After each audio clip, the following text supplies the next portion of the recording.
से ही वह उसे काटने ही वाला था, यूयू अचानक बोल पड़ा। ओह, मुझे चोट मत पहुंचाओ। अगर मैं गिर गया तो तुम्हारे भाई को चोट लग जाएगी। कियाओ ली एकदम जम गई। यूयू ने धीरे से हंसते हुए कियाओ ली की पूंछ पर पैर पटका। कियाओ ली दर्द से चीख पड़ी और गुस्से से यूयू को घूरने लगी। यूयू ने कियाओ आन को अपनी बाहों में लटका लिया। कियाओ ली ने गुस्से से अपने दांत पीस लिए, लेकिन उसे रिहा करने के अलावा कोई विकल्प नहीं था। अरे दुष्ट स्त्री, हमारे भाई को वापस लौटा दो। हम नहीं चाहते कि आप लें उसे। हम घर पर अपनी माँ के वापस आने का इंतजार करना चाहते हैं। कियाओ यूयू के पास पहुंची। उसके पास केवल उपचार कौशल था, यहाँ तक कि इसके बाद भी अपनी पशुवत आत्मा को जागृत करने के कारण उसकी युद्ध क्षमता बहुत कमजोर हो गई थी। वह यूयू पर मुंह के बरसाने के अलावा और कुछ नहीं कर सकती थी। यूयू की आंखें काली पड़ गईं। वो एक तरफ हट गई और उसने अपना घुटना आगे बढ़ाया। जबरदस्ती कियाओ के पेट में। आह! कियाओ चीख पड़ी और जमीन पर गिर पड़ी। बहन! कियाओ ली अपने मानवीय रूप में वापस आ गया और कियाओ को उठने में मदद की। यूयू ने कियाओ आन पर नजर डाली। उसके पीले चेहरे को बदलते हुए देखकर उसका चेहरा पहले लाल हुआ, फिर बैंगनी नीला हो गया और वह खुशी से हंस पड़ी। डरो मत, मैं तुम्हें ले चलूंगा। उद्धरण ... तुम्हारी मृत्यु, बहन, तुम उसे पल भर में ही विचलित कर दोगी। मैं उस पर पीछे से हमला करूंगा। हम उसे किसी भी कीमत पर बिग ब्रदर की जिम्मेदारी नहीं लेने दे सकते। कियाओ का छोटा सा चेहरा तनावग्रस्त था, लेकिन उसने कोई डर नहीं दिखाया। ठीक है। यूयू को दोबारा भागने की कोशिश करते देख कियाओ ने अपना रूप बदल लिया। एक दैत्य रूप धारण करके वो उसके सामने आ गया और उसका रास्ता रोक दिया। मेरे भाई को वापस दे दो।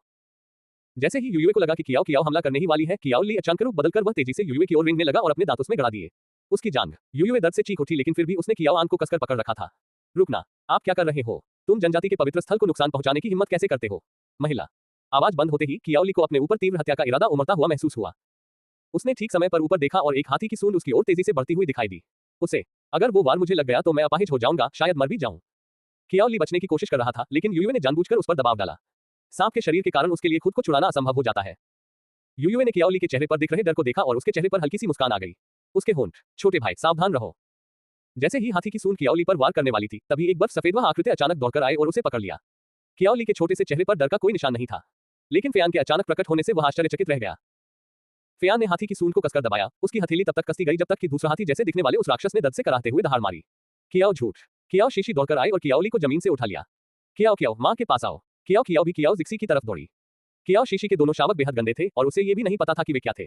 आहत, क्रोध सीधे उसके सिर पर चढ़ गया। उसने प्यार से कियाओ ली को सहलाया और साथ ही यूयू को गुस्से से घूर रही थी।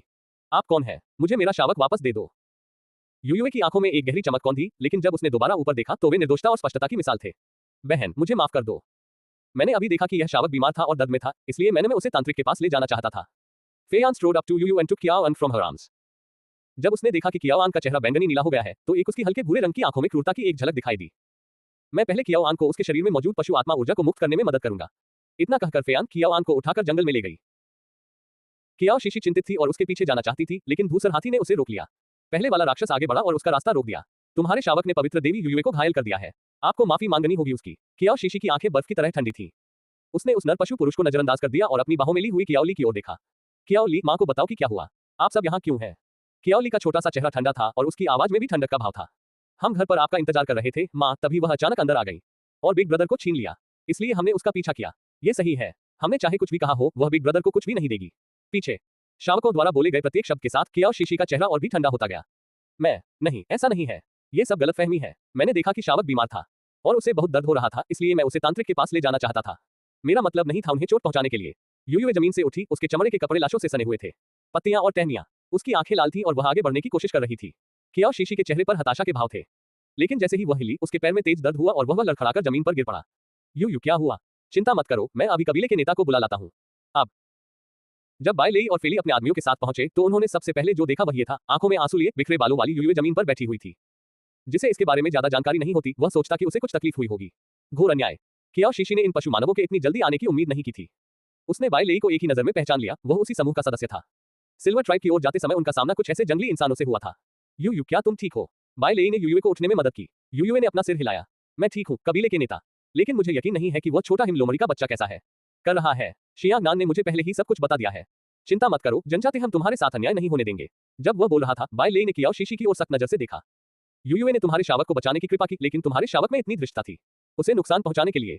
3 पत्थरों की जनजाति इस मामले को यूं ही शांत नहीं होने देगी। अध्याय 95, उसकी हिम्मत नहीं, मेरी। कियाओ शीशी ने अविश्वास भरी हंसी हंसी। अपराधी ने निर्दोष होने का नाटक किया और अचानक पीड़ित बन गया। क्या यह इसलिए है क्योंकि मैं कमजोर दिखती हूँ? उन्हें यह सोचने पर मजबूर करना कि मैं किसी तरह का कमजोर इंसान हूँ। आप कहते हैं कि आप निर्दोष हैं, इसलिए मैं आपसे केवल एक प्रश्न पूछूंगा। आगे बढ़ो बहन, मुझे बहन मत कहो, मेरी कोई बहन नहीं है। तुम्हारे जैसे ही दुर्भावनापूर्ण। यूयू ने अपने होंठ काट लिए, वह बहुत दुखी लग रही थी। Seeing this, the other beastman glared angrily at कियाओ शीशी। तुम मेरे घर में बिना मेरे परिवार की अनुमति के घुसकर मेरे बच्चे को क्यों ले गए? अनुमति, मैं कोशिश कर रहा था। मुझे यह मत बताओ कि तुम मेरे शावक को बचाने की कोशिश कर रहे थे। आपको पता नहीं चल सकता था आपके मेरे घर में आने से पहले ही मेरा बच्चा बीमार था। तो आपका असली क्या था मकसद? यूयुए ने कियाओ शीशी को हैरानी से देखा। मुझे इस मादा घुमंतु जीव के इतने बुद्धिमान होने की उम्मीद नहीं थी। दरअसल मैं उस जनजाति को अच्छी तरह से नहीं जानता, इसलिए मैं गलती से आपके घर में आ गया। गलती से? मुझे अच्छी तरह याद है कि मैंने जाते समय आंगन का गेट बंद कर दिया था। आप गलती से यहाँ कैसे आ गए? यूयुए अवाक रह गई। उसकी आंखों से आंसू बहने लगे और उसने अपने निचले होंठ को काट लिया। मुझे खेद है, मेरा ऐसा कोई इरादा नहीं था। जब मैंने देखा कि कुछ गड़बड़ है मैं उस शावक को केवल मैं बस उसे वैद्य के पास ले जाना चाहता था। मुझे खेद है, मैं सच में माफी। यूयुए को बेदम होकर रोते हुए देखकर किसी भी तरह की कोई भी आशंका उस पर जानवरों जैसे दिखने वाले लोगों का संदेह हवा में गायब हो गया। ज्यादा दूर मत जाओ तुम भटकते हुए जानवर। यूयुए तो बस बचाने की कोशिश कर रही थी तुम्हारा शावक। बिल्कुल, कितना घिनौना है। आप न केवल कृतघ्न है बल्कि आप ऐसा कर रहे हैं उसके साथ आक्रामक व्यवहार करो। भाई को उसी ने चुराया है। वह बुरी है, मेरी मां नहीं। कियाओ शीशी के बारे में उनकी निंदा सुनना सहन नहीं कर सकी। उसने अपनी मुट्ठी भींच ली, छोटी मुट्ठियां, गुस्से से लाल आंखें। क्या ऐसा है? अगर आप उतने ही निर्दोष हैं जितना आप दावा करते हैं तो क्या आप स्वीकार करने की हिम्मत रखते हैं? क्या ये राक्षस देवता का मुकदमा है? किस पशु देवता का परीक्षण? कियाओ जिक्सी ने यूयुए की ओर देखा। मैं एक पुजारी हूँ। मैं राक्षस देवता से संवाद कर सकता हूँ। यदि आप पास हो सकते हैं अगर शैतान भगवान का मुकदमा हुआ तो मैं आपकी बात मान लूंगा। मैं अपने शावक से औपचारिक रूप से माफी भी मंगवाऊंगा और आपको मुआवजा देंगे। यूयुए ने थोड़ा सा भौहें सिकुड़ी। वह ऐसा क्यों नहीं करेगी? यूयुए राक्षस देवता की परीक्षा का सामना कर सकता है। जी हाँ, हम यूयुए में विश्वास करते हैं। कियाओ शीशी ने यूयुए की ओर मुस्कुराते हुए देखा। क्या तुम्हारी हिम्मत नहीं है? ये हो सकता है। क्या आपका अंतरात्मा आपको दोषी महसूस करा रहा है? मेरी हिम्मत है। बिल्कुल, मैं ऐसा करने की हिम्मत रखता हूँ। अच्छा। कियाओ शीशी ने अपनी आस्तीन में हाथ डाला और अपने निजी भंडारण स्थान से उसने कीचड़ से लुढ़काई हुई एक गेंद बाहर निकाली। तो फिर परीक्षण के तौर पर यह गोली खा ले। अगर आपने झूठ नहीं बोला है तो कुछ नहीं होगा। लेकिन अगर आपने ऐसा किया है तो उसे दंडित किया जाएगा। यूयुए का मासूमियत का बनावटी दिखावा आखिरकार टूट गया। क्या हो अगर यह जहर की गोली निकली तो क्या होगा? बहुत सारे पशु मानव देख रहे हैं।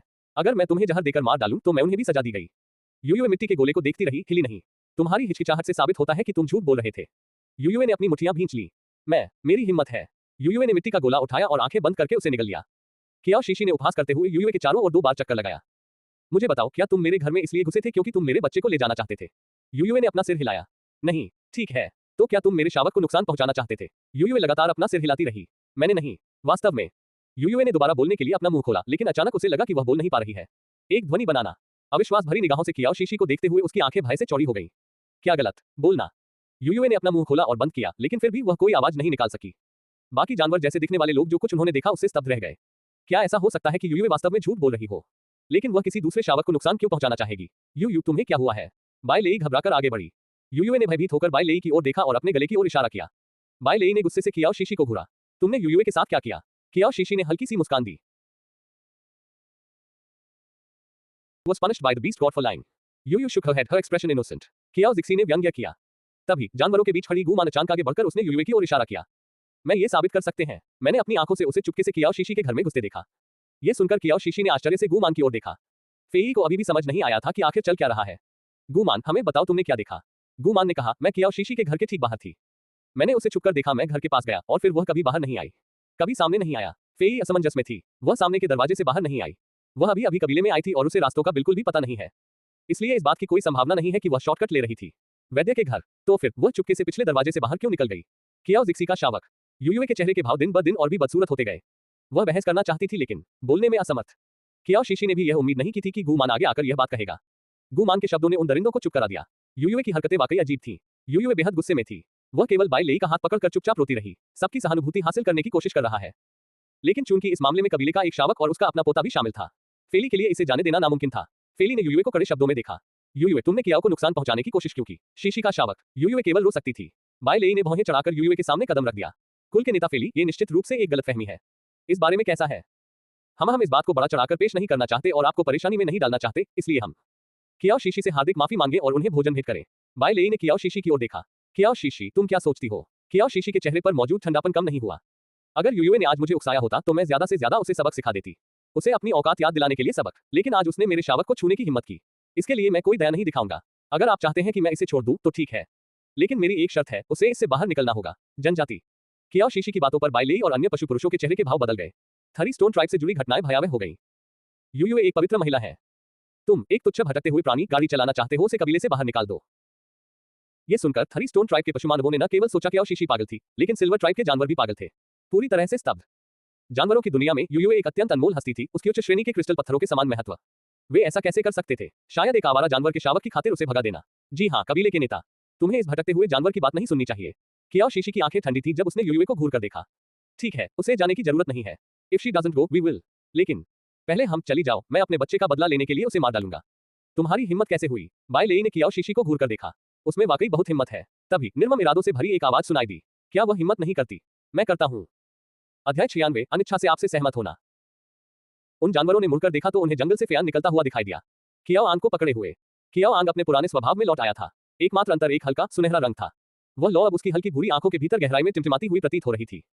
कियाओ आंग को सुरक्षित देखकर कियाओ शीशी आगे बढ़ी और उसे अपने साथ ले गई। उसे फेयान की बाहों से निकालकर अपनी बाहों में ले लिया। कियाओ आंग, क्या तुम अब बेहतर महसूस कर रही हो? कियाओ आंग एक अजीब सी मुस्कान बिखेरने लगा। माँ, मैंने अपनी भीतरी जंगली आत्मा को जगा दिया है और मैंने अग्नि शक्ति को भी जागृत कर लिया। कियाओ शीशी ने उसके नन्हे से चेहरे पर 2 बड़े चुंबन दिए। उसे अक्सर इस बात की परवाह नहीं होती थी कि कैसे उसके शावक असाधारण थे, वह उनकी सेहत को लेकर कहीं अधिक चिंतित थी। और खुशी, तुम अद्भुत हो कियाओ आंग। अब तुम सब पशु आत्माओं वाले शावक हो। युवा कबीले के नेता, आपने अभी जो कहा उसका क्या मतलब था? जब फेयान की संकीर्ण लुमड़ी जैसी आंखें कियाओ शीशी और उसके बेटे, वे पहले से ही एक जानलेवा ठंड से भरे हुए थे। या तो तुम कियाओ शीशी की बात मानकर उसे कबीले से बाहर निकाल दो, या मैं उसे अभी इसी वक्त खुद मार डालूंगा। अविश्वास से यूयुए का चेहरा पीला पड़ गया। बाई लेई पूरी तरह से स्तब्ध रह गई। युवा कबीले की नेता, यूयुए एक पवित्र महिला है। आप कैसे कर सकते हैं? फेयान, उतावले मत बनो, फेई ने चिल्लाते हुए कहा। एक नर पशुमानव को किसी महिला की हत्या करने पर दंडित किया जाएगा, पवित्र प्राणी की हत्या करने की तो बात ही छोड़ दीजिए। महिला, पीड़ित की मां होने के बावजूद कियाओ शीशी खुद भी ऐसा नहीं कर सकी। बिना किसी सजा के यूयुए की जान ले ली। बाई लेई चिंतित नहीं थी। वह किसी और से बेहतर जानता था कि एक पवित्र महिला कैसी होती है। किसी जनजाति के लिए फेई मूर्ख नहीं है। वह किसी मामूली बात पर किसी पवित्र महिला को खोने को तैयार नहीं होगा। भटकता हुआ जानवर, कुलपति, ये सब महज एक गलतफहमी है। यूयुए पहले ही उसने अपनी बात स्पष्ट की। वे ही हैं जो इसे जाने देने से इनकार करते हैं। फेई ने बाई लेई को धैर्य रखने का इशारा किया। कुलपति बाई लेई, आपको उसे लेकर कुछ ही समय में कबीले से निकल जाना चाहिए। जबकि बाई लेई स्तब्ध रह गई। क्या कहा आपने? फेली की भौहें तन गई थी, उसके चेहरे पर गहरे विरोधाभास के भाव थे। एक पवित्र स्त्री अनमोल होती है, लेकिन अगर उसका हृदय द्वेषपूर्ण हो तो हमारा चांदी का सिक्का भी अनमोल है। जनजाति उसे यहाँ रहने की अनुमति नहीं देगी। बाकी सब लोग कबीले में रह सकते हैं, लेकिन वह ऐसा नहीं कर सकती। कुलपति, वह एक नाजुक महिला है। अगर आप उसे देश निकाला दे देंगे तो वह कैसे रहेगी? जीवित बचना। जब वह मेरे शावक को नुकसान पहुंचा रही थी तो क्या उसने कभी यह सोचा कि वह कैसा महसूस कर रहा होगा? क्या तुम बच पाओगे? फेयान ने बिना किसी दया का भाव दिखाए पलटवार किया। अगर तुम उसे यहाँ से नहीं ले जाओगे तो मैं उसे खुद बाहर फेंक दूंगा। बाई लेई ने फेयान से लेकर फेई की ओर देखा, जिसने अपनी निगाहें फेर ली थी। यह महसूस करते हुए वे इस पर अड़े हुए थे, वह केवल दांत पीसकर नाराजगी से कह सका, अच्छा, मैं उसे खुद बाहर तक छोड़ दूंगा। यूयुए बुरी तरह डर गई थी। उसने बाई लेई का हाथ पकड़ा और अपना सिर हिलाया। बेतहाशा, वह जाना नहीं चाहती थी, अगर वह कबीले को छोड़ देती तो उसकी मौत हो जाती। बाई लेई के पास अपने दिल को कठोर करने और उसे घसीटकर दूर ले जाने के अलावा कोई चारा नहीं था। 3 पत्थर जनजाति के पशु पुरुषों ने एक शब्द भी बोलने की हिम्मत नहीं की और इसके तुरंत बाद, हालांकि वे यूयुए के निर्वासन से दुखी थे, कम से कम वे उन्हें ठहरने की अनुमति दी गई।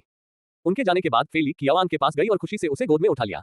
उसके बाजू, मेरे प्यारे पोते, फेली ने मुस्कुराते हुए कहा, वास्तव में आपने अग्नि शक्ति को जागृत कर लिया है और एक सितारा बीस्ट सोल। यह अविश्वसनीय है। जब आपके पिता आपके थे उस उम्र में वह बस बिस्तर गीला करता था। फेयान की आंख का बाहरी कोना फड़क उठा। पिताजी, कियाओ ने अभी अभी अपनी पशु आत्मा को जागृत किया है। उनका शरीर अभी भी कमजोर है, इसलिए चलिए उन्हें वापस जाकर आराम करने देते हैं। फीली ने अनिच्छा से कियाओ को नीचे उतारा और कियाओ शीशी की ओर मुड़ी। जिक्सी, कृपया गुस्सा मत हो। इस बार हमसे वाकई में लापरवाही हुई। वह यूयुए का हृदय अत्यंत क्रूर है। मैं उसे कबीले में वापस नहीं आने दूंगा, तुम आप निश्चिंत रह सकते हैं। कियाओ शीशी ने धन्यवाद में सिर हिलाया। धन्यवाद कबीले के नेता। मैं लेने जा रहा हूं, शावक अब घर आ गए हैं। हाँ, फेयान से कहो कि वह तुम्हें वापस ले जाए। फेई ने फेयान को हल्की सी लात मारी। फेयान ने हाथ बढ़ाकर सामान उठाने का अनुरोध किया। फिर कियाओ ने कियाओ शीशी की बाहों से कियाओ को भी ले लिया। चल दर। कियाओ जिक्सी ने कियाओ ली को पकड़कर सिर हिलाया। उसने फेयान को जिस तरह से देखा वह कुछ और ही था। अब शांत हूं। उसकी क्रूरता चाहे जो भी हो, आज के उसके कार्यों ने साबित कर दिया कि वह वास्तव में उसे शावकों से बहुत प्यार है। वह उनके लिए एक पवित्र महिला को निर्वासित करने को भी तैयार था। वह है, निश्चित रूप से यह ऐसा काम नहीं है जो एक साधारण नर पशु मानव कर सके। कियाओ ने अपना सिर फेयान के कंधे पर टिका दिया और इधर उधर देखने लगी। कियाओ जिक्सी और फेयान के बीच उसे धीरे धीरे और अधिक उम्मीद होने लगी, ताकि उनका परिवार हमेशा साथ रह सके। मेरे ये पिता, वह उतना बुरा भी नहीं लगता जितना सोचा था। जब कियाओ शीशी ने पीछे मुड़कर देखा तभी उसे एहसास हुआ कि गुमान अभी भी वहीं मौजूद है। उनकी निगाहें मिली और गुमान ने अपनी भौहें ऊपर उठा ली। कियाओ शीशी उसके पास गई। आज के लिए तुम्हारा धन्यवाद, और आपको इसकी आवश्यकता नहीं है, मुझे अब और मांस मत भेजो। गुमान एकदम जम गई, क्योंकि उसे उम्मीद थी कि कियाओ शीशी झगड़ा शुरू करेगी। मैंने वही कहा जो मैंने देखा। वह आंगन के बाहर थी और उसने वाकई यूयुए को चुपके से जाते हुए देखा था। मैं कियाओ शीशी के घर पर मौजूद 3 छोटे शावकों के बारे में सोचते हुए उसे लगा कि उत्सुकता से उसके पीछे पीछे गया। लेकिन अजीब बात यह थी कि जब वह घर में दाखिल हुई तो दोनों मादा और उसके शावक जा चुके थे। उसने आंगन की तलाशी ले ली थी और अब वह मुख्य द्वार की ओर वापस जाने ही वाली थी। जब कियाओ शीशी वापस लौटी तो आंगन में थी। तब आपको मुझ पर अपने शावकों को वापस ले जाने का संदेह क्यों नहीं हुआ? कियाओ शीशी ने अपना सिर झुकाया, दूसरी महिला के आकर्षक चेहरे को देखा और उसने कहा, मुझे नहीं लगता था कि तुम इतने होशियार हो। गुमान अचंभित रह गई। जब तक वह होश में आई तब तक कियाओ शीशी और उसका परिवार पहले ही काफी दूर जा चुका था। अरे, get back here and explain yourself. आपका क्या मतलब है कि मैं नहीं हूँ बुद्धिमान? मैं पूरे कबीले की सबसे बुद्धिमान महिला हूँ। घर लौटकर कियाओ शीशी ने कियाओ ली की चोटों की जांच की। ठीक है, कोई हड्डी नहीं टूटी, बस कुछ मामूली खरोंचें आई हैं। फेयान की मौजूदगी में कियाओ शीशी को वॉशरूम जाने का नाटक करना पड़ा। उसने लकड़ी की बाल्टी में थोड़ा सा आध्यात्मिक झरने का जल डाला और उसे ले आई। कियाओ ली के घावों को साफ करने के लिए वापस मुख्य कमरे में गए। कियाओ ली और कियाओ कियाओ आज बहुत बहादुर थीं, आपकी जान बचाने के लिए तुरंत अंदर आ गईं। भाई, माँ तुम दोनों को एक खास इनाम देने वाली है। इनाम का जिक्र सुनते ही कियाओ कियाओ और कियाओ ली दोनों की आंखें चमक उठी। माँ, आप हमें क्या इनाम देने वाली हैं? आप क्या चाहते हैं? कियाओ कियाओ मुस्कुराई। मुझे वही राजकुमारी वाली पोशाक चाहिए जिसके बारे में आपने हमें पहले बताया था। माँ, क्या मैं इसे ले सकता हूँ? मेरी सिलाई करने की कला बहुत ही खराब है, कियाओ शीशी ने सोचा। लेकिन मेरे लिए प्यारी सी बच्ची, मैं कोशिश करने को तैयार हूँ। कोई बात नहीं, बहुत खूब, मैं राजकुमारी वाली ड्रेस लेने जा रही हूँ। कियाओ ली क्या चाहती है? कियाओ ली ने अपने होंठ सिकोड़ लिए। मैं तुम्हें आज रात बताऊंगा। ठीक है माँ, मेरा क्या होगा?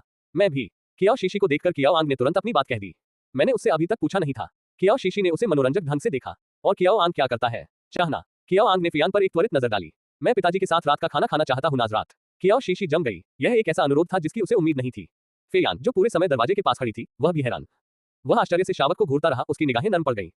लेकिन उसने तुरंत अपनी नजर कियाओ शीशी पर केंद्रित कर ली। वह मुझे इतना नापसंद करती है। वह मान लेगी। आज से पहले कियाओ शीशी ने निश्चित रूप से इनकार कर दिया होता। लेकिन चूंकि फेयान क्योंकि उसने कियाओ आंग की जान बचाई थी, इसलिए वह इतनी छोटी सी विनती को मना नहीं कर सकती थी। ठीक है, लेकिन हमें देखना होगा कि आपके पिता इसके लिए तैयार हैं या नहीं। चूंकि आपने मुझे इतनी ईमानदारी से आमंत्रित किया है, इसलिए मुझे लगता है कि मैं अनिच्छा से ही सही आ सकता हूँ। सहमत होना। यह सुनकर कियाओ कियाओ और कियाओ आंग दोनों ने अपने चेहरे सिकोड़ लिए। अध्याय 97, एक निराशाजनक मामला। फेयान दरवाजे के चौखट से टिक गया, उसके होठों पर हल्की सी मुस्कान थी। उसने कियाओ शीशी के हताश चेहरे को देखा। कियाओ शीशी ने उस पर अपनी आंखें घुमाने की इच्छा को दबा लिया। वह घमंडी लोमड़ी इतनी परेशान करने वाला, उसने सोचा। कियाओ शीशी ने कियाओ ली को बिस्तर पर लेटने के लिए कहा। उसे ढकने के बाद जानवरों की खाल से बने कंबल को ओढ़कर वह उठी और कमरे से बाहर चली गई। मैं रात का खाना बनाने जा रही हूँ। कियाओ शीशी ने कियाओ कियाओ और अन्य लोगों को अपने पीछे आने नहीं दिया। उनके पास एक था, आज थोड़ा डर लग गया था और मुझे अच्छे से आराम करने की जरूरत थी। फेयान ने कियाओ शीशी से अपनी नजरें हटाई और फिर मुड़कर देखा तो उसकी नजरें उससे मिली। अपने ही शावकों की तिरस्कारपूर्ण निगाहें।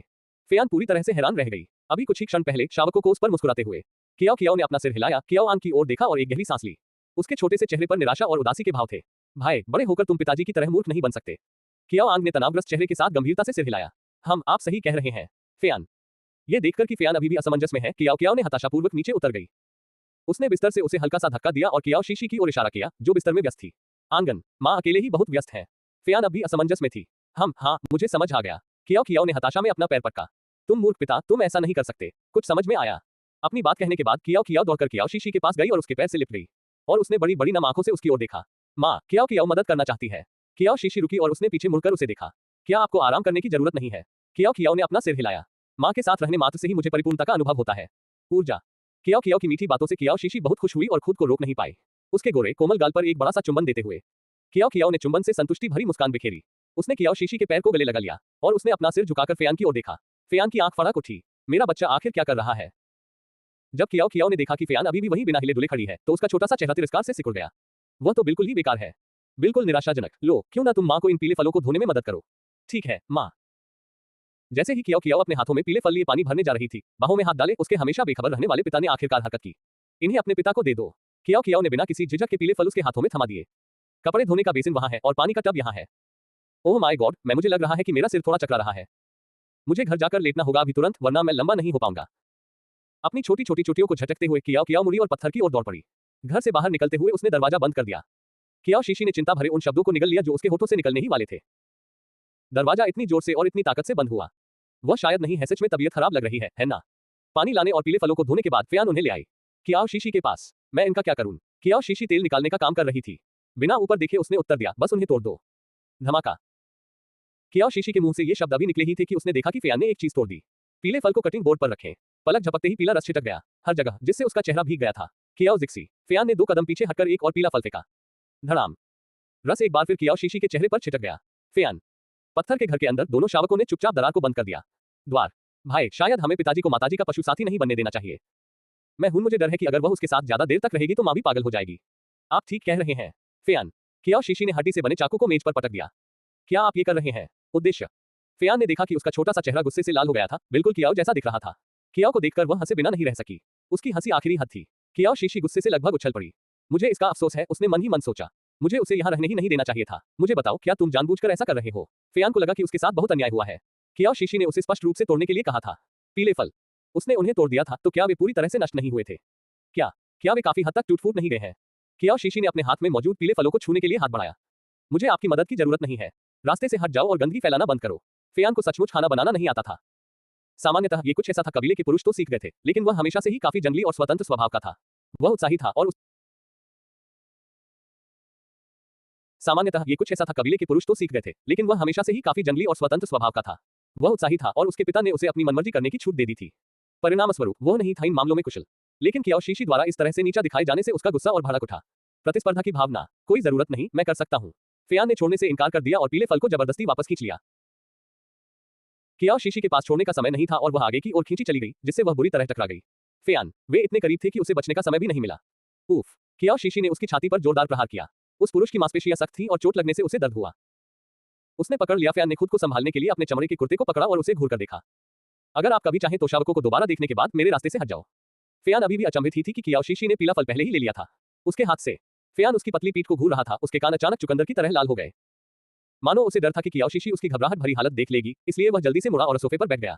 उसने हाथ ऊपर करके अपनी छाती को छुआ। जब कियाओ शीशी की टक्कर हुई, उसके होंठ ठीक उसके दिल पर लगे हुए थे। उस जगह से झुनझुनी और बिजली के झटके जैसी खुजली फैलने लगी, जिससे वह असमंजस में पड़ गया। जिक्सी, हम वापस आ गए हैं। कियाओ शीशी की आंखें चमक उठी। ये जिनलिंग और बाकी लोग हैं। वे वापस आ गए हैं। उसने हड्डी से बना चाकू नीचे रख दिया और उत्सुकता से आंगन का द्वार खोलने के लिए दौड़ पड़ी। जिनलिंग और सुनशियाओ एक के बाद एक अंदर आई। कियाओ शीशी ने खुद को जिनलिंग की बाहों में झोंक दिया और उसे कसकर गले लगा लिया। तुम आपको चोट तो नहीं लगी? सुनशियाओ की लाल आंखें कियाओ शीशी पर पड़ी, उनके भीतर की गहराई में अंधेरा छा रहा है। जिनलिंग ने उसे वापस गले लगाया और दिलासा देते हुए कहा, बस मामूली सी चोट है। कियाओ शीशी ने उसकी बातों पर भौहें चढ़ाईं, लेकिन उसका हाथ पकड़ने के बाद ही उसे राहत मिली। इसकी पूरी तरह से जांच की। मैं थोड़ी देर में तुम्हारा घाव साफ कर दूंगा। ठीक है। उसके बाद कियाओ शीशी ने सुनशियाओ का हाथ पकड़ लिया। जल्दी करो, मुझे देखने दो। क्या तुम्हें चोट लगी?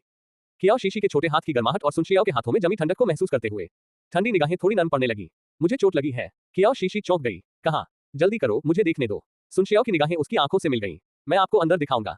बिना सोचे समझे कियाओ शीशी ने सिर हिलाया और उसके पीछे पीछे अंदर चली गई। पत्थर का घर। जिनलिंग ने पत्थर के घर का दरवाजा बंद होते देखा और अपनी निगाहें हटा ली। असहाय आह।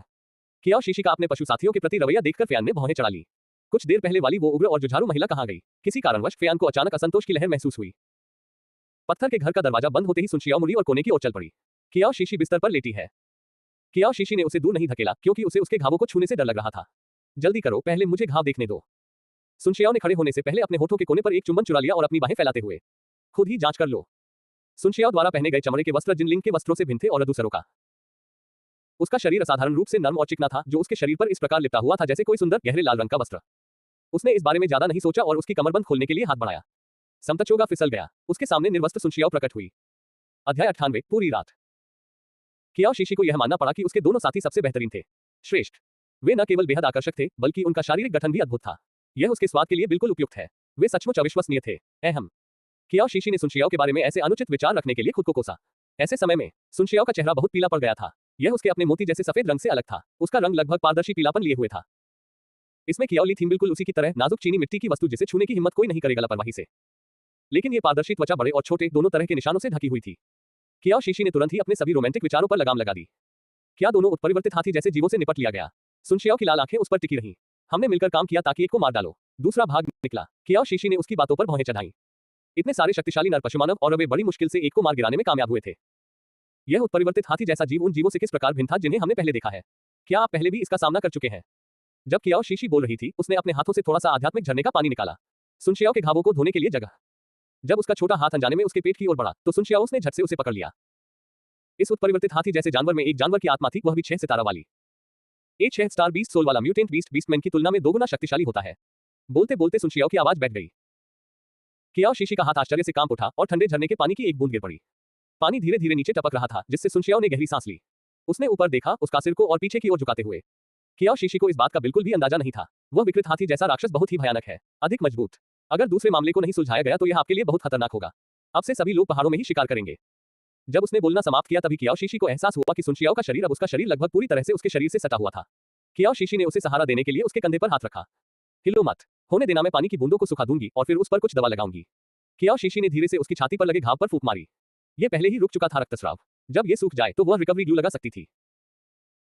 लेकिन अप्रत्याशित रूप से जिस क्षण उसके होठों की गर्म सांसें छुई सुनशियाओ के घाव को देखकर, उसने उसे अपनी बाहों में उठा लिया, बिस्तर पर लेटा दिया और नीचे झुककर उसने उसके होठों को चूम लिया। मफ। कियाओ शीशी ने उसे हल्के से धक्का दिया। फेयान सोफे पर बैठी थी। दरवाजा, हालांकि वह शावकों का पिता था, फिर भी वह एक बाहरी व्यक्ति ही था। यह अगर उसने हमें सुन लिया तो बहुत शर्मनाक होगा। लेकिन कियाओ शीशी जितना ज्यादा जोर लगाती गई, सुनशियाओ उसे उतना ही गहराई से चूमती गई, जब तक कि वह पूरी तरह से उसके शक्तिशाली आलिंगन में खो गई थी। सुनशियाओ ने उसका हाथ पकड़ा और अपनी उंगलियों को एक दूसरे में फंसा लिया। हमने अभी तक वह काम पूरा नहीं किया है जो हम पिछली बार कर रहे थे। आखिरकार चैन की सांस लेते हुए कियाओ शीशी ने थोड़ी सी समझदारी को थामे रखा।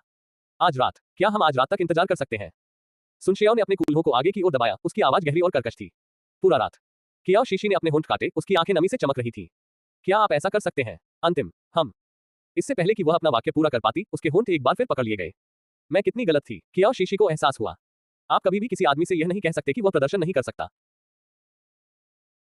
ठीक वैसे ही जैसे कियाओ शीशी, जिसे तब तक चूमा गया जब तक वह चक्कर और भ्रम की स्थिति में नहीं आ गई, खुद को संभाल रही थी आने वाले तूफान के लिए खुद को तैयार करते हुए, सुनशियाओ अचानक रुक गई। उसने स्तब्ध होकर अपनी आंखें खोली और उसकी लाल आंखों से नजर मिलते ही वह जमसी गई, जो अत्यंत संयम के साथ जल रहा था। सुनशियाओ ने उसे छोड़ने से पहले एक बार फिर अपने होंठ उसके होठों से कसकर दबा दिए। मैं वादा करता हूं, आज रात। कियाओ शीशी को समझ नहीं आ रहा था कि उसे गुस्सा आना चाहिए या राहत महसूस करनी चाहिए कि वह बच गया है। अभी उसे जाने दो। वह बिस्तर पर बैठ गई और रिकवरी ग्लू उसके हाथ में थमा दी। दवा खुद पर लगाओ, मुझे तुमसे कोई मतलब नहीं है। इसके साथ ही वह उसने अपनी पशु चमड़ी की स्कर्ट सीधी की और भाग गई। सुनशियाओ ने अपने पशु चमड़े के कपड़े उठाए और उन्हें पहन लिया, बस हल्के से थपथपाते हुए। उसकी छाती पर थोड़े बड़े घाव पर कुछ रिकवरी ग्लू लगाए। उसके शरीर पर लगे छोटे मोटे घाव काफी हद तक ठीक हो चुके थे। आध्यात्मिक झरने के जल से धोया गया। बर्बाद करने की कोई आवश्यकता नहीं थी, उन पर रिकवरी ग्लू लगा दे। सुनशियाओ ने दरवाजा खोला और अंदर कदम रखते ही उसकी नजरें फेयान की निगाहों से मिली। बाहर। सुनशियाओ की लाल आंखें शांत थीं, फिर भी उनमें एक गहरा अभिमानी अर्थ छिपा था। फेयान की मुठ्ठियां बगल में कस गईं। उसे पता था कि सुनशियाओ ऐसा कर रही है, उद्देश्य उसके सामने ही अपना वर्चस्व स्थापित करना। कियाओ शीशी के प्रति मेरे मन में कोई और इरादा ही नहीं है। मैं बस पाना चाहता हूं शावकों के साथ। क्या इस नम, छायादार सांप को वास्तव में इतना होना जरूरी है? प्रतिक्रियाशील। But strangely Feiyan unwilling to show any weakness glared right back at Sunxiao. Silver tribe में रहते हुए इस नम, छायादार सांप ने मुझसे कई बार लड़ाई की थी। भले ही मैं हर बार बाल जीत गया, इसका मतलब यह नहीं है कि मैं हमेशा जीतते रहो। हम्फ, देर सवेर मुझे उससे दोबारा लड़ने का मौका जरूर मिलेगा। पत्थर के घर से निकलने के बाद कियाओ शीशी जिनलिंग को रात का खाना बनाने में मदद करने चली गई। जिनलिंग ने अपने होठों को देखा, जो अब और भी लाल और सूजे हुए लग रहे थे। चुंबन किए जाने से उसकी सुनहरी आंखों में अंधेरा छा गया, लेकिन जब कियाओ शीशी उसने देखा और उसके चेहरे पर एक बार फिर वही सौम्य मुस्कान खिल उठी। जिक्सी, तुम इसे मुझ पर छोड़ दो। लेकिन कियाओ शीशी नहीं रुकी। आप सभी अभी एक बहुत बड़े युद्ध से वापस आए हैं। मैं खाना तो उसे ही बनाना चाहिए था। आपको ही होना चाहिए आराम कर रहा है। बस खाना तैयार होने का इंतजार करो। मैं शीशी के साथ थोड़ा और समय बिताना चाहता हूँ। कियाओ शीशी ने मुड़कर मुस्कुराते हुए उसकी ओर देखा। हम सब घर, आप सोफे से मुझे आसानी से देख सकते हैं। लेकिन जिनलिंग ने जाने का कोई इरादा नहीं दिखाया। उसे वह खुशबू बहुत पसंद थी जो चारों ओर फैली रहती थी। कियाओ शीशी को उसके पास होने मात्र से ही उसके पूरे शरीर को सुकून मिलता था और उसका मनोदशा में काफी सुधार होगा। कियाओ शीशी ने कोई जिद नहीं की और उन्होंने साथ मिलकर रात का खाना तैयार किया। कल का कुछ मछली का मांस अभी भी बचा हुआ है। मैं तली हुई मछली बनाऊंगा शावकों के लिए। उन्होंने कल जो मछली पकड़ी थी, उसका मांस ताजा था। आज का मांस ऐसा नहीं था, यह ताजा है, इसलिए अगर इसे धीमी आंच पर पकाया जाए तो यह उतना स्वादिष्ट नहीं बनेगा। यह बिल्कुल सही थातली हुई मछली बनाना। उसने मछली के मांस को काटकर उसमें नमक के क्रिस्टल मिलाकर मैरिनेट किया और उसे रख दिया। इसके अलावा कियाओ शीशी को अफसोस हुआ कि उसके पास स्टार्च नहीं था, वरना कोटिंग तलने से पहले मछली के मांस को घोल की एक परत में लपेटने से यह और भी बेहतर बनेगा। अधिक स्वादिष्ट। क्या ये पीले पीले फल मांस के साथ भूनने के लिए है? फेयान द्वारा मसलकर चूर चूर कर दिए गए पीले पीले फलों को देखकर कियाओ शीशी को वास्तव में उनमें कोई खास रुचि नहीं थी, लेकिन उसने ऐसा नहीं किया। खाना बर्बाद करना चाहते हैं? नहीं। मांस भूनने के बाद हम इसे थोड़ा सा सॉस के साथ खा सकते हैं ताकि इसका स्वाद और भी अच्छा लगे। ग्रीस के माध्यम से। ठीक है। जिनलिंग ने बचे हुए पीले पीले फलों को काटकर एक बर्तन में रख दिया। पत्थर का कटोरा। पास ही बैठे हुए फेयान ने गर्दन घुमाकर देखने की कोशिश की। किसी ऐसी चीज पर हड्डी से बने चाकू का इस्तेमाल करना जिसे आप एक ही बार में तोड़ सकते हैं। इसलिए नट किया। खाना पकाने की खुशबू जल्द ही आंगन से बाहर फैल गई, जिससे कुछ राहगीरों का ध्यान आकर्षित हुआ। पशु मानवों को रुककर देखना होगा। उस भुने हुए मांस की खुशबू लाजवाब है। हमारे वाले से इतनी अच्छी खुशबू क्यों नहीं आती जब हम इसे भूनते हैं? ये किसका घर है? हमें बाद में जाकर पूछना चाहिए। जिनलिंग तैयार की गई लाल लाल फलों की सब्जी को मेज पर लेकर आई। कियाओ शीशी ने बर्तन से तली हुई मछली का आखिरी टुकड़ा भी निकाल लिया। मछली का मांस तैयार है। वाह माँ, इसकी खुशबू कितनी अच्छी है। हमें फिर से स्वादिष्ट भोजन खाने को मिलेगा आज। सुनशियाओ अपने तीनों शावकों के साथ पत्थर के घर से बाहर निकली। The cubs all dutifully washed their hands and sat down at the table, waiting to eat. खाने की खुशबू से फेयान दंग रह गई। उसने कियाओ शीशी को देखा था जिनलिंग पूरे समय खाना पकाती रही, लेकिन उसे कभी उम्मीद नहीं थी कि व्यंजनों से ऐसी गंध आएगी। ये सुगंधित है। ये तली हुई मछली का मांस है। इसमें हड्डियां होती हैं, इसलिए इसे खाते समय सावधानी बरतें। जिनलिंग ने कियाओ शीशी के ऊपर पीले अर्थ फ्रूट से बने भुने हुए मांस का एक टुकड़ा रख दिया। थाली। इसे आजमा कर देखें और पता करें कि आपको ये पसंद आता है या नहीं। ठीक है। कियाओ ने एक नजर घुमाई और देखा कि उसके पिता ने मांस का एक बड़ा टुकड़ा उठाया। उसकी आंखें चमक उठी और उसने झट से फेयान का हाथ पकड़ लिया। अध्याय 99। कियाओ बहुत क्रोधित है और इसके परिणाम गंभीर हैं। फेयान ने अपने शावक को असमंजस भरी नजरों से देखा। क्या गलत? क्या आप इसे खाना चाहते हैं? पिता कर सकते हैं। इससे पहले कि फेयान अपनी बात पूरी कर पाता, कियाओ ने उसका हाथ पकड़कर उसे आगे बढ़ा दिया। कियाओ शीशी के कटोरे की ओर। माँ, जल्दी करो और पिताजी ने तुम्हारे लिए जो मांस चुना है उसे चखो। फेयान अचंभित रह गई। कियाओ, तुम्हारी माँ अपना खाना खुद ला सकती है। कियाओ स्तब्ध रह गई और उसने अपने पिता की ओर देखा। यह शावक पूरी तरह से हताश है। कियाओ शीशी को भी फेयान द्वारा उसकी सेवा करना थोड़ा अजीब लगा, इसलिए उसने मांस का टुकड़ा कियाओ के कटोरे में डाल दिया। तुम्हारे पिता तुम्हें वह देना चाहते थे। अब बैठ जाए और ठीक से खाना खाए। कियाओ कियाओ बहुत गुस्से में थी और इसके परिणाम गंभीर होंगे। जैसे ही फेयान तली हुई मछली खाने की लालसा में एक टुकड़ा उठाकर खाने ही वाली थी, इसे उसके मुंह में डालो। कियाओ कियाओ ने रोते हुए कहा, पिताजी, उस जानवर मछली का मांस, हड्डियां, क्या आप मेरे लिए इन्हें चुन सकते हैं? फेयान रुक गई। वह अपने प्यारे शावक के अनुरोध को कैसे ठुकरा सकता था? ठीक है, पिताजी तुम्हारे लिए चुन लेंगे। फेयान ने धैर्यपूर्वक मछली की हड्डियां निकाली। जब तक वह नारीपन से उसने उन सभी को हटा दिया और कटोरा कियाओ कियाओ के सामने रख दिया, उसने देखा कि उसका नन्हा शावक पहले से ही बड़े चाव से खा रहा था। उसका मुंह तेल से लथपथ था और उसका छोटा सा पेट गोल और भरा हुआ। कियाओ कियाओ, क्या तुम अभी भी खा सकती हो? हाँ। कियाओ कियाओ ने कटोरा उठाया और उसमें से मछली का मांस अपने मुंह में ठूस लिया। अपने छोटे छोटे गालों को भर भर कर खिला रही थी। ठीक है पिताजी, अब आप भी खा सकते हैं। ठीक है। जब फेयान उत्सुकता से खाने के लिए आगे बढ़ा तो उसने पाया कि वहां केवल कुछ ही पीले व्यंजन थे। मिट्टी के फल गमले में ही छोड़ दिए गए थे। सुगंधित मांस का एक भी टुकड़ा नहीं शेष रहा। जिन लिंग ने कमरे में रखे कच्चे मांस की ओर विनम्रतापूर्वक इशारा किया। अगर आप पूरी तरह से भरे नहीं हैं, आप कुछ कच्चा मांस खा सकते हैं। यह पुरुषों के लिए अधिक उपयुक्त है। फेयान के होंठ फड़कने लगे। क्या पुरुषों के लिए कच्चा मांस उपयुक्त है? तो फिर क्यों थे आप सब लोग आजकल इतना पका हुआ खाना खा रहे हैं? पिताजी, आपके लिए। फेयान ने नीचे देखा और पाया कि कियाओ आंग उसके लिए तली हुई मछली का एक टुकड़ा रख रही है। कटोरा, आगे बढ़िए पिताजी, खाओ। फेयान की आंखों में आंसू आ गए थे। उसका बच्चा बहुत ही समझदार था। उसने मछली उठाए और एक टुकड़ा खाया। कुरकुरापन कोमल मांस, ये बहुत स्वादिष्ट था। कियाओ आंग ने संतुष्टि भरी डकार ली। उसका पेट इतना भर गया था कि वह और कुछ खा नहीं सकता था। मेरा पेट पूरी तरह भर गया है। तीनों शावक, जिनके पेट गोल और भरे हुए थे, सोफे पर लेट गए। कियाओ शीशी मुस्कुराए और उन्हें ऊपर खींच लिया। आप इसके तुरंत बाद लेट नहीं सकते। खाना, आपको पेट में दर्द होगा।